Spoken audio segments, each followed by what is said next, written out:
Hey guys, I decided to do this video today to update some people on some news that might not be quite as well informed that I had posted the other day on my Facebook page, as well as throughout some of the Discord servers that I moderate. So, Canonical recently announced that they're going to be dropping 32-bit support for Ubuntu. Now, I'd like to clear up some misconceptions about that as well. So afterwards, they then stated that they would, that maintainers and packagers could support 32-bit by including the libraries within snap packages, kind of how Flatpak does things, which then made me kind of cynically say, well, then this is just something to push snaps at somebody because everyone that uses snap does not like snap. And there are a lot of good reasons not to like snap and to favor Flatpak over it. Primarily that Flatpak is distro agnostic, so it'll work cross distro. So once you package something for Flatpak and you begin to distribute it, it should work on almost every distribution. Snap is not like that, and that's a big problem. It does mean that Flatpak packages are a little bit bigger, but that's the same deal with snap packages. So after that, they then said that they won't be dropping the i386 repo, which is the 32-bit repo. They will just be freezing it. Well, that creates a lot of other problems as well, because some applications, namely games and wine, look for those 32-bit libraries and expect version numbers to match cross architectures, well, or like libraries.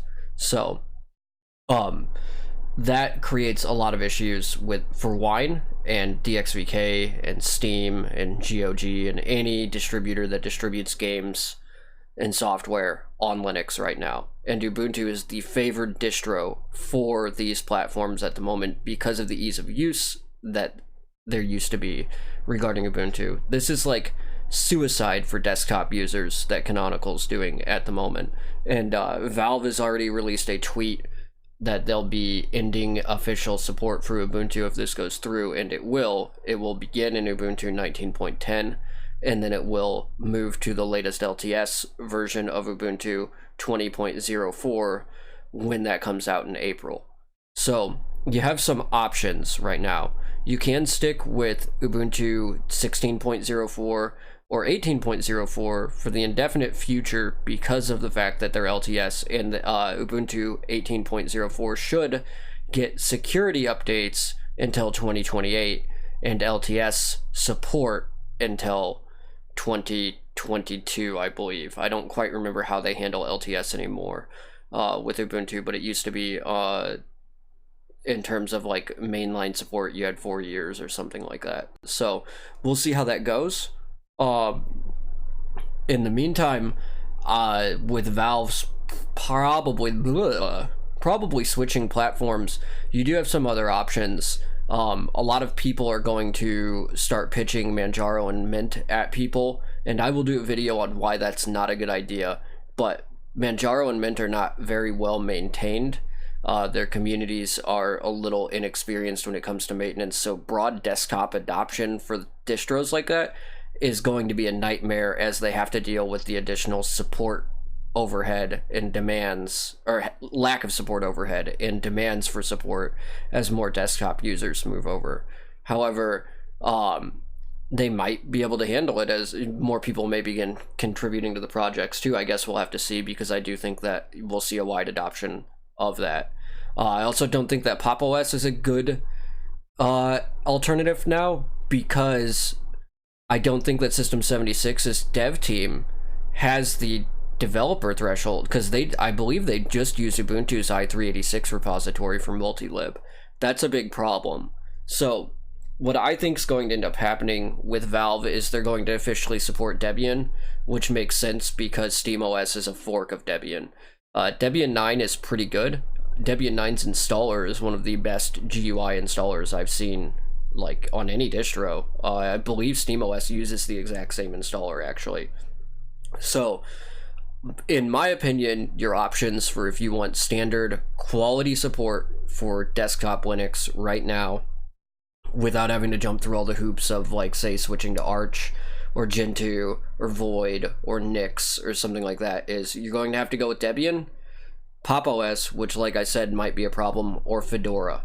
And I think Fedora is honestly the go-to, like, what Valve needs to do.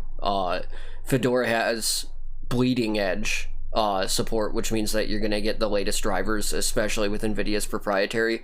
It's very important for Proton because of DXVK. So I think that that's really where it's going to go. I don't think that the reaction to what Canonical's announced should have quite been so reactionary, because they're not saying that they're dropping support for this immediately. They're saying that if you upgrade past 18.04, you're going to have to understand that you're not going to have i386 support anymore. Sorry about that. My air conditioner kicked on and that was going to be way too loud to continue the video.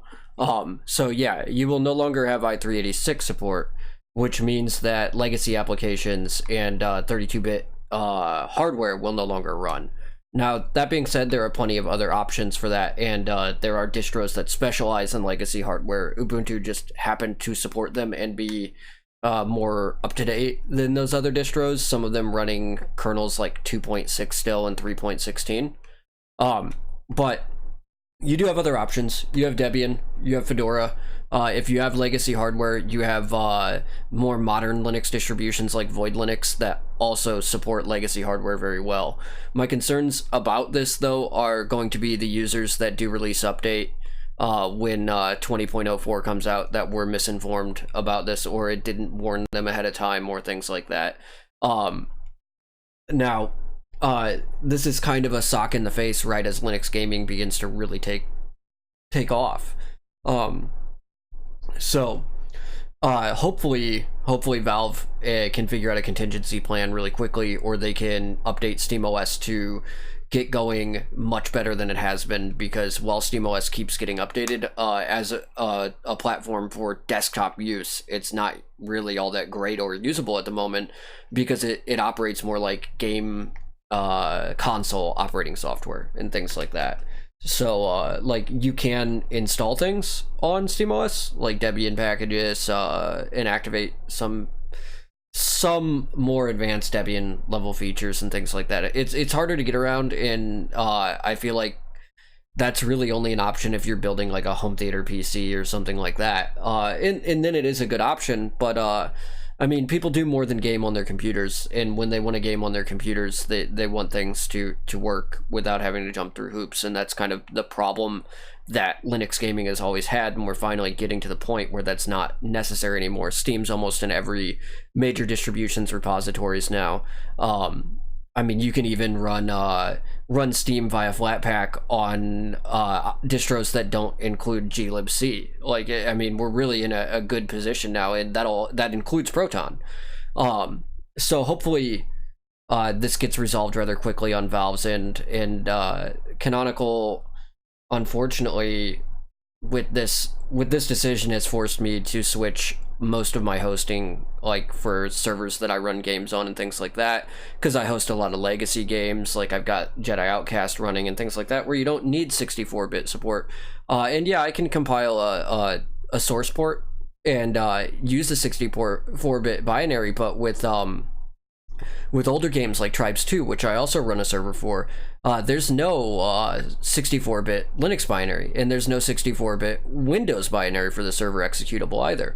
So you would have to run it in Wine32, and that causes problems. You know, like older games, you're gonna have to switch distros because you won't have Wine32 support anymore, or Wine might get updated and an older game might work, but you need up-to-date 32-bit libraries for it. And so I feel like this is something that's a really, really bad decision on Canonical's part, and Apple's about to do the same thing with OS X, but Apple's mentality to their users is, if you don't like it, get fucked. That hasn't ever really been how I've seen Canonical handle things, and they're already working to compromise. But I feel like their excuse for why they're doing this, not the methodology for why they're doing it, because in the end, everything's going to eventually have to drop this kind of support, because it does become a burden for support over like a long period of time. However, there's still computers running Ubuntu 18.04 that are running the 32-bit version of Ubuntu 18.04. Now is not the time 3 or 4 years from now, certainly. 10 years from now, who knows what's going to be the next big thing? Maybe Herd will finally be out, you know. But yeah, I have to switch all of my services to another distribution, and I need to do it with a distribution that has good support for what I do. So it's going to have to be Debian 9. Like Stretch is just the way to go in the future, especially if you host game servers where there's 32-bit executables involved. Hopefully this video, after it renders out, won't have audio clipping problems so that I don't have to go through and clean it up again. My videos are going to be cut up like this in the future because I have to record in between my air conditioner kicking on at the moment, and I'm going to be doing more videos about things like this later on. I hope that this was informative.